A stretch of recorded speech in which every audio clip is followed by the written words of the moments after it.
제약바이오 기업들이 잇단 기술 수출에 성공하며 악재를 넘어섰다는 평가를 받고 있다. 과연 제약바이오 산업 2020년에는 거품론 걷어내고 저력을 과시할 수 있을까? 성신호 켜진 제약바이오 산업을 전망해본다.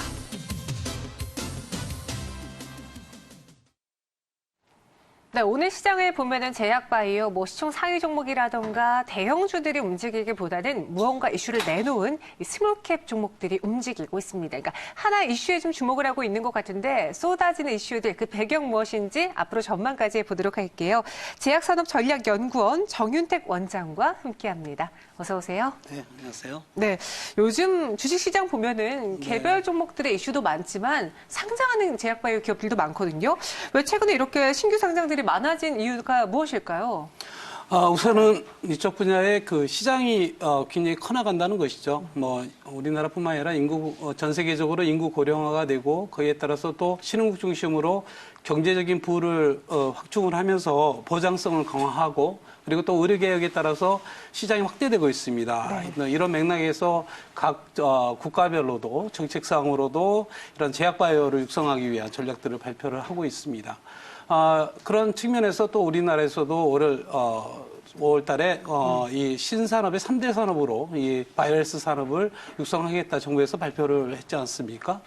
그런 연장선에서 2005년에 그 기술특례 상장이 도입이 됐습니다. 지금 현재 한 60여 개가 이제 기술특례를 했는데요. 그중에 이런 바이오 업종 자체가 거의 80%를 차지를 하고 있습니다. 그러니까 이러한 분위기와 함께 연간 VC의 투자들도 지속적으로 확대되고 있는데 작년만 해도 8,500억 정도 투자를 했고요. 그리고 또 올해 9월 달에 또 보니까 벌써 8,500억을 상회를 했습니다. 이런 전반적인 분위기가 이런 그 신생 기업들의 바이오벤처들이 또 특례 상장이라든가 이런 국가적인 정책의 지원 같이 맞물리면서 이렇게 이루어지는 것 같습니다. 네.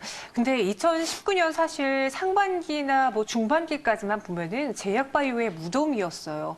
이슈가 호재보다 악재가 많았고 기대치를 끌어올리다가 갑자기 임상 실패, 수출이 취소되고 이런 이야기들이 많았는데 한 해를 좀 평가해 보자면 원장님은 제약바이오 어떻게 보셨나요? 글쎄요, 2009년은 한마디로 제약바이오 업종 자체가 롤러코스터를 탔다라고 생각합니다. 네. 그래서 코롱생명과 인보사 사태에서부터 해가지고 신라젠, 해리스미스 등 해외에서의 임상들 이런 부분들과 함께 여러 가지 난제들이 좀 있었습니다. 또 그런 측면에서 또 한편으로는 또 우리 기업들이 올 연초에 연행의 대규모 기술 수출을 또 했지 않습니까? 네. 이런 게 또 맞물리고 또 연초 최근에 또 유망한 그런 바이오벤처들이 또 대규모 기술 수출을 해냈습니다. 그래서 2019년은 그러한 긍정적인 측면과 또 악재적인 측면들이 같이 혼재된 한 해였다 이렇게 저는 평가를 하고 싶습니다. 롤러코스터 장세를 보였던 제약바이오 이 산업이었는데요. 임상 2상 그리고 3상에서 실패하는 경우가 사실 주가적인 장면에서 타격이 큰 것 같아요. 왜냐하면 이제 다 왔다라고 기대할 때쯤 나온 소식이기 때문에 그 임상 2상, 3상에서 실패하는 가장 큰 요인은 무엇일까요? 신약개발은 오랜 기다림과 그다음에 대규모의 투자와 함께 또 실패율이 굉장히 높습니다. 그래서 이런 실패율을 FDA에서 10년간 허가된 품목들에 대해서 이제 분석을 좀 해봤더니 단계별로도 굉장히 성공률이 나왔습니다. 예를 들어서 임상 2상이 30%, 3상이 58%, 최종 허가가 85% 정도 되고 있고 최종적으로 1상서부터 허가 때까지 9.6%입니다. 그게 또 우리 기업들이 또 해외에서 조금 좋지 않은 결과를 냈던 분야들이 항암제라든가 그런 뇌질환 쪽인데요. 그쪽이 또 가장 또 어렵습니다. 실패율이 굉장히 높고요. 그래서 이런 측면에서 이제 국내 임상을 떠나서 이제 글로벌 임상에 추진을 하고 있는데요. 좀 더 스마트해지는 그런 전략들이 좀 필요한 것 같습니다. 그래서 소위 말하는 아답티브 클리니컬 트라이얼이라는 그러한 개념들이 접목이 되고 있는데요. 한마디로 이제 환자는 돈입니다. 환자 수에 따라서. 그리고 또 이 임상통에는 피밸류 값으로 따지는 그러한 신뢰도, 정확히 그 유효성, 안전성과 유효성을 어떻게 신뢰성을 담보할 것인가. 그래서 이런 임상에 쓰던 바이오마커를 활용해서 환자를 셀렉티브하게 그런 선정하고 그리고 비용을 줄일 수 있는 그런 전략. 리더십과 함께 여러 가지 그 생명 주기를 높일 수 있는 라이프 사이클 매니지먼트라고 하는데요. 그런 측면에서 네. 이게 다국가 임상을 한 번에 쭉 합니다. 여러 국가들. 그래서 이런 측면에서 글로벌 기업들뿐만 아니라 우리 기업들도 네. 좀 더 발전된 이런 모습으로 변화를 하고 있습니다. 근데 이 제약바이오를 투자하시는 투자자 입장에서는요, 아무리 공부를 해도 자세한 세부 사항은 모르잖아요. 그러니까 네. 임상이라는 실패 그리고 성공에 대한 결과를 보고 후속적인 대처를 하는 수밖에 없겠네요. 그런데 임상은 소위 말해서 이제 전문가들도 굉장히 판단하기 어렵고요. 그리고 또 해석상 네. 이게 과연 성공이냐 그러니까요. 실패냐를 갖다가 가늠하기 굉장히 어렵습니다. 그래서 네. 이런 부분들은 이제 섣불리 비전문가들이 그 해석하는 것은 굉장히 위험한 생각이고요. 네. 충분히 이제 경과를 보고 그리고 또 임상은 단계별로 IND 승인이라는 게 있습니다. 그래서 네. 그런 IND 승인을 받았냐 이런 여부를 좀 따져주면서 끝까지 좀 지켜볼 사항인 거고요. 최종 그 허가되는 부분들은 규제 당국에서 결정하는 부분입니다. 그래서 그런 부분들을 우리가 잘 모니터링하고 그 결과를 바탕으로 신중하게 접근할 사항이라고 생각합니다. 네, 그럼 조금 더 자세히 들어와서요. 우리 주식시장 안에서 제약바이오 기업하면 대표적으로 바이오시밀러 업체가 있고 새롭게 약을 개발하는 신약 개발 업체가 있다고 합니다. 그러면은 나누어서 셀트리온과 또 삼성 바이오로직스와 관련한 이 바이오시밀러 시장부터 짚어볼게요. 국내 기업들의 위치는 어느 정도인가요? 네. 유일하게 이제 바이오시밀러는 이제 전 세계 우리가 포스터 무브 역할을 했다라고 생각합니다. 왜냐하면 2013년에 항체 쪽의 블록버스터를 세계 최초로 셀트리온 MC바로 허가를 받으면서 인지도가 굉장히 높아졌습니다. 제가 이제 해외에 출장을 가서 네. 한국에 대한 의상을 물어보면 바이오시밀러라는 그리고 또 굉장히 고가인데 그걸 대체를 하기 때문에 저렴하게 접근할 수 있기 때문에 국가 당국에서 굉장히 관심들이 많았습니다. 그래서 지금까지 또 이런 바이오시밀러에 대한 기여도가 얼마나 되냐면 우리나라에서 수출이 굉장히 지속적으로 매년 15% 20% 가까이 성장을 하고 있습니다. 그 이면에는 네. 바이오시밀러의 역할도 상당히 컸다 이렇게 좀 해석을 하고 싶은데요.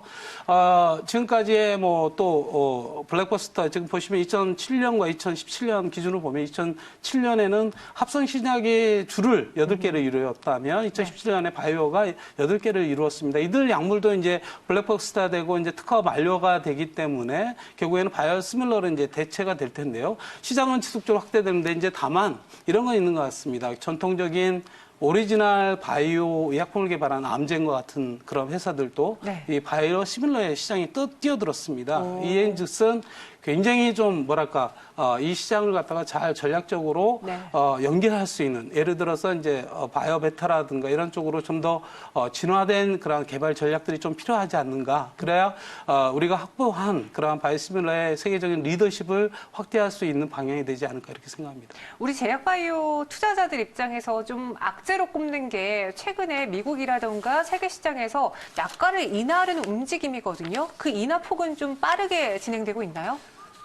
우리나라뿐만 아니라 네. 전 세계적으로 인구 고령화입니다. 인구 고령화가 되게 되면 아프면 약을 먹어야 되지 않습니까? 그렇죠. 그러다 살기 보면 위해서 또. 네네. 네. 그렇게 되면 국가적인 측면에서는 재원의 확보가 중요한 거고요. 그 재원을 갖다가 어떻게 절감할 수 있느냐 이런 문제는 소위 말해서 제네릭 의약품이라든가 특히 이제 아주 고가인 바이오 오리지널 신약들 이런 거를 대체할 수 있는 바이오시밀러가 거기에 또 같이 맞물리면서 이제 주목을 받고 있는 것 같습니다. 그래서 이런 부분들은 상당히 이제 긍정적인 측면이 또 작용할 수 있다 이렇게 생각합니다. 네, 말씀하신 것처럼 이 바이오시밀러에서는 우리가 또 퍼스트 무브 역할을 했고요. 네. 요즘에 또 많이 늘어나고 있는 게 기술 수출 그리고 네, 맞습니다. 실제로 우리가 약을 만드는 것도 성공하고 있잖아요. 이런 움직임은 어떤지 내년 2020년 제약바이오 산업 전망까지 같이 들어볼게요.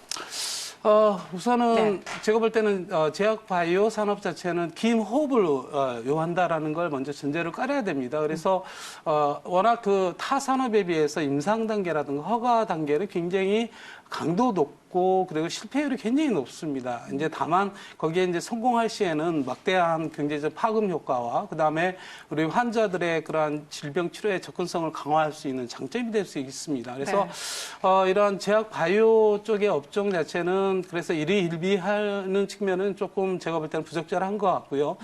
이렇게 지속적으로 이제 파악을 해봐야 되는데 작년에도 이제 유한히 1월 달에 이제 대규모 기술 수출을 했습니다. 1월 달에 이제 JP 모건 헬스케어 컨퍼런스가 있습니다. 그게 이제 아마 중요한 기술 수출의 하나의 모멘텀이 작용할 것으로 예측을 하고 있고요. 네.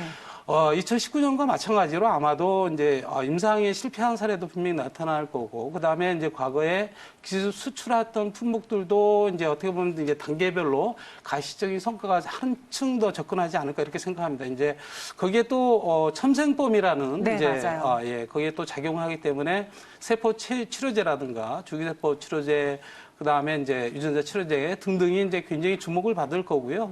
거기에 또 하나 우리가 하드로 끄집어낼 수 있는 게 이제 IPO에서 이제 드디어 SK바이오팜이 이제 상장을 하게 됩니다. 이게 네. 이제 시가총액이 어마어마하게 될 거로 예측을 하고 있는데요.